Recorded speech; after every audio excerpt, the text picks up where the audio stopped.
Et donc on continue avec Reset. Et j'invite à me rejoindre le réalisateur Souleymane Chelfout.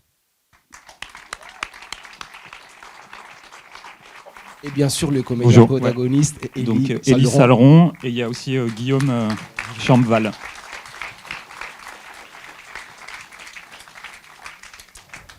Alors une première question pour vous, Souleymane. Donc un peu plus général, le film aborde l'univers du complotisme, des complotistes. Et il fait le film comme s'il s'agissait non seulement d'un signe de manque de confiance envers les structures, la politique, les médias, mais aussi comme une sorte de manière de regarder autrement les signes visibles du monde réel, non, comme s'il s'agissait de regarder autrement notre réalité. Et je voulais savoir, donc, première question, d'où vient cet intérêt envers l'univers des complotistes? Déjà, je fais juste une petite parenthèse pour vous remercier de l'invitation. C'était la toute première séance devant un public. Et donc voilà, c'est spécial. En plus, je suis corrézien, j'ai grandi à Tulle. Donc ça fait plaisir d'être un peu à la maison. Voilà. Et donc cette manière de regarder le monde, d'où me vient cet intérêt pour ça, c'est ça? Je ne saurais pas trop le dire. Simplement, c'est vrai que c'est... Ouais, non, mais j'allais dire, j'y arrive. Ça fait quelques films qui tournent un peu autour de ces idées de gens qui créent des liens comme ça. Et justement, ce qu'il disait, j'avais fait un documentaire avant sur l'ufologie, donc les gens qui étudient les ovnis. Ensuite, j'ai fait une fiction en huis clos, plus paranoïaque, quoi. Et là, l'univers des dites théories du complot correspond aussi à ça, des gens qui créent des liens, qui racontent des histoires. Enfin, il y a un truc entre fiction et réel qui m'attire.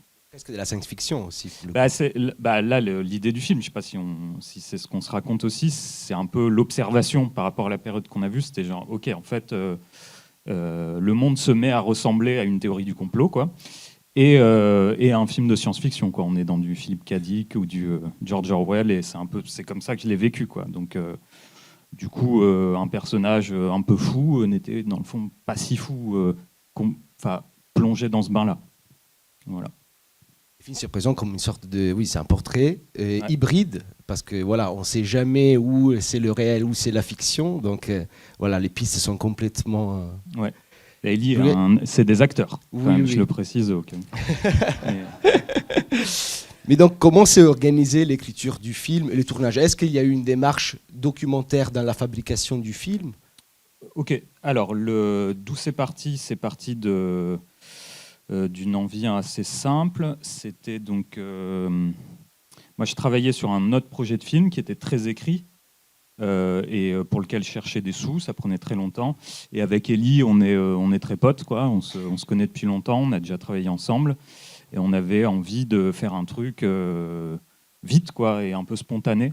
Et du coup, c'est parti de l'idée d'un personnage. Et ensuite, on a mis ce personnage dans la nature. Le personnage s'est développé. Puis après, il y a eu le Covid, donc on a intégré... la Covid, en fait, c'était féminin. On a intégré ça. Mais je ne sais pas si, Élie, tu as des trucs à ajouter ou quoi, parce que tu étais là. Sur quoi? Sur la genèse du film D'où c'est parti? Tu es venu chez moi, tu m'as dit j'aimerais bien faire un film qui se situe simplement autour d'un personnage, et tu m'as montré un film qui ressemble à ça, je me rappelle plus du film, et après tu m'as dit simplement bon voilà, ça va être un personnage, il va lui arriver des trucs, et ouais, et on verra. Donc il n'y avait pas d'écriture. Et le film, à la base, quoi. Je pense, parce que je sais pas s'il est passé à Brive, mais je crois que c'était un film qui faisait 35-36 minutes, donc c'est possible. C'est un film qui s'appelle Déter, d'un mec qui s'appelle Vincent Weber, que je connais pas du tout, mais j'ai vu ce film. D'accord, ok. Bah c'est en gros, voilà. Enfin, moi, ça m'a fait tilt. Je me suis dit ah ok, on peut fabriquer des films comme ça, un peu hybrides. Ouais, et du coup, il n'y a jamais eu de scénario en fait pour Reset. C'était. Et quelle était donc la contribution des comédiens par rapport à la construction de leur personnage? Je dis un mot, puis après vous me contredisez si. La contribution des comédiens. Bah, en gros, Donc Ellie, c'est ça, on est arrivé avec une idée de personnage et ce qu'on faisait, c'était beaucoup de... Donc moi j'arrivais avec une idée, une proposition déjà de texte, mais pas très bien foutu, à partir duquel il faisait des impros. Ensuite, on faisait des impros. Moi je réécrivais à partir des impros, on faisait des répétitions. Ensuite, il y avait le tournage qui arrivait, où on jouait plus ou moins le texte, mais où il rajoutait des impros. Après, il y avait des scènes totalement improvisées. Enfin, c'était, mais il y a une grande base d'impro, donc du coup, c'est beaucoup eux, quoi. Exactement. Tout à fait, oui, c'était de l'impro. Et ensuite, Souleymane soulignait des passages par lesquels on devait repasser. Donc, Ouais, les extraterrestres. Des fois, c'était à l'extérieur, puis des fois aussi, on faisait des impros à l'intérieur, dans des bâtiments, des trucs comme ça, quoi. Il y a tout un tas de manières d'envisager le jeu. Waouh, merci. Tourner un film. Quand on les interviewe, c'est ça? Oui, pardon, je recommence. Alors, quand vous interviewez les gens dans la rue, ouais. ou des jeunes là aussi qui étaient Ouais, ensemble, est-ce que ce sont des acteurs ou c'est caméra cachée? Alors les jeunes, non, c'est pas des acteurs et c'est pas une caméra cachée. On se baladait dans Paris et avec l'idée de faire des scènes avec des gens qu'on rencontrerait qui seraient, on espérait, d'accord pour faire un truc. Puis eux, ils étaient là, ils étaient posés. On leur a expliqué ce qu'on faisait et on leur a proposé une impro et ils ont été assez bons, quoi. Ensuite, la scène dans la manifestation où ils parlent avec un type dans une manif. Lui, c'est un acteur. Et après, il y a des scènes en caméra cachée, mais où c'est pas des interviews. Il y a les gens masqués, c'est des scènes en caméra cachée. Alors, pas dans les manifs. Manifs, c'est pas caché. C'est les centres de vaccination et métro, où c'est de la caméra cachée. Bonsoir, j'ai 3 questions. La puce SSID, est-ce que c'est une réalité? Est-ce que des soignants peuvent la mettre sur quelqu'un? Ça, c'est la première question. Alors, je peux répondre question par question, ce sera plus simple. Alors, la puce RFID, c'est une réalité, ça existe. Le premier film de Suleiman s'appelle RFID. Oui, il y a déjà eu un film sur les... Après, les puces RFID, c'est des puces qui peuvent être implantées sous la peau, mais pas à notre insu, parce qu'elles sont assez grosses. Donc, en fait, techniquement, dans un vaccin, ça rentre pas. Mais ça existe, les puces RFID. Non, mais est-ce qu'un soignant peut la mettre dans une dent? Non, dans une dent, ça n'a pas d'intérêt. Vraiment, puce RFID, c'est quelque chose, si on nous l'implante, on s'en apercevrait, parce qu'elle est assez grande, et dans une dent, Mais ça arrive à des malades mentaux ou à d'autres personnes? De se faire implanter des puces à leur insu, vraiment, je ne pense pas. D'accord. Mais vraiment. Deuxième question, Ouais. est-ce que le monsieur là, de Tulle, quand il se retrouve à l'hôtel, est-ce qu'il n'a pas de logement? Peut-être il se retrouve à l'hôtel s'il n'a pas de logement. Est-ce que, quand il dit qu'il n'a plus de mémoire, Ouais. est-ce que c'est qu'il est en psychiatrie ou est-ce que c'est à cause du Covid? Alors, l'histoire, vous voulez qu'on... Tu te rappelles, Guillaume, de toute l'histoire du personnage? Vas-y, refais, parce que le personnage avait toute une histoire, donc... Oui, en fait, il y a des parties qui ont été coupées, parce qu'en fait, quand on a tourné, ça a duré 22 minutes, je crois. Voilà, donc il y avait une grosse partie où j'expliquais mon parcours professionnel, fictif, évidemment, et j'expliquais que j'avais,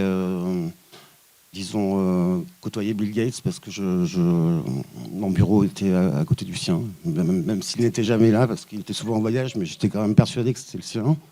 Comme j'étais persuadé d'être chez Microsoft, parce qu'en fait, sur tous les écrans, il y avait écrit Microsoft. Et donc, c'est comme ça que j'avais trouvé une disquette dans une poubelle, que j'avais pas réussi à bien lire, parce qu'elle était codée, mais j'étais persuadé qu'en fait, c'était la formule de la Covid. Et juste question rapide, troisième question. À un moment, vous auriez pu les faire arrêter par un SAMU ou une psychiatrie quand la sœur donc du protagoniste dit « tu n'es pas là ». Pourquoi avez-vous fait ce choix de ne pas les faire arrêter? Ben, c'est une bonne question. Internet, quoi. Enfin, oui, par un tiers. Ouais. Oui, parce qu'il y a la question de se poser de oui, jusqu'où ce personnage peut être considéré comme malade mental. Ça me paraissait pas juste. Je pense pas que ce soit. Enfin, déjà, bon, après le personnage, moi je sais pas comment il est, mais à mon avis, ce sera pas dans la répression de quelque forme qu'elle soit que on cohabitera avec des gens qui peuvent avoir des croyances exotiques. Et c'est plus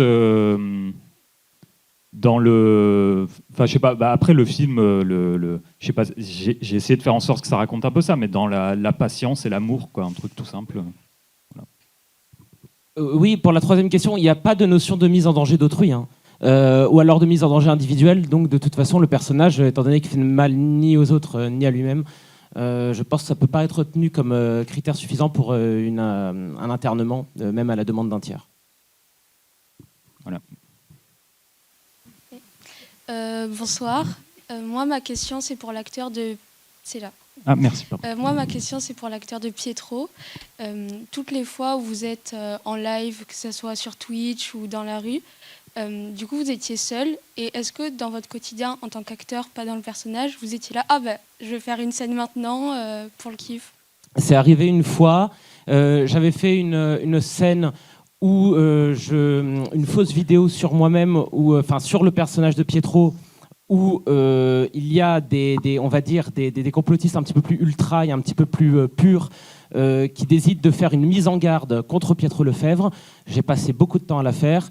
Et elle était vraiment, vraiment super bien cette vidéo, et je l'ai envoyée à Suleiman, et il y a eu, je sais même pas ce que c'était, le commentaire, c'était ah oui, pas mal, et puis après on n'a plus jamais entendu reparler, donc je peux te dire qu'après ça j'ai plus jamais rien tenté de faire sans l'avis de Suleiman. Oui, voilà. Alors il parle d'un truc une fois il y a très longtemps, je m'en souviens même pas. Pour répondre à votre question, toutes les vidéos, j'étais là, j'étais derrière lui, c'est moi qui lui ai réglé la caméra parce qu'il est incapable d'appuyer sur le bouton REC. La prise de son, si je l'avais pas un peu organisée, ça aurait été encore pire que ça. Et il aurait pas su quoi dire. Et donc, non, enfin, il y a une fois peut-être où il a pris une initiative, mais le reste du temps, j'étais derrière, je lui disais quoi faire, où se placer. Rendez-vous, quoi première dire, rue Leclerc. On remonte à l'avenue de Paris, à mon ordinateur, je vous montrerai la vidéo. Oui, il y a encore une question, désolé, c'est la dernière. Là, je dis pour le monsieur qui voulait intervenir. Oui, non, je peux faire vite et laisser la place à une ultime question derrière moi. Bon, je vais faire vite.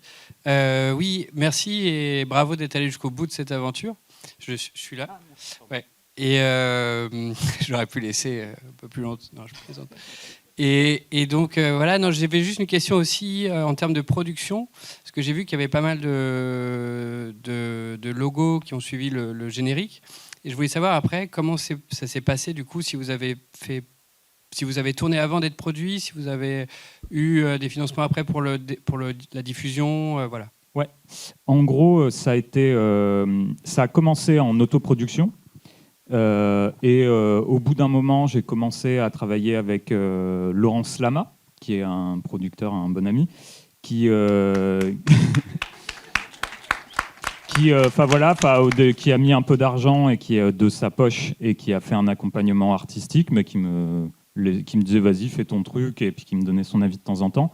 Ensuite, quand le film a commencé à prendre un peu forme, il y a eu un deuxième producteur qui s'appelle Thomas Carillon, qui lui est intervenu sur la partie genre post-production, donc tout le mixage et tout ça, qui sont des étapes qui coûtent cher, et qui nous a suivis là-dessus. Et après, on a obtenu l'aide à la post-production du département de la Seine-Saint-Denis, qui est une aide à laquelle on propose des films en cours de montage, et du coup qui nous permettent de terminer le film. Mais pendant longtemps, en gros, le tournage s'est fait un peu en bricolant, quoi. Le montage aussi, et il s'est fini grâce à l'institution. Enfin, il a rejoint l'institution. Non, mais c'est intéressant.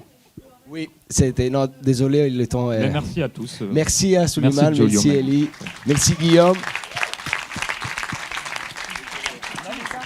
Ouais, je sais, j'avais 15 minutes.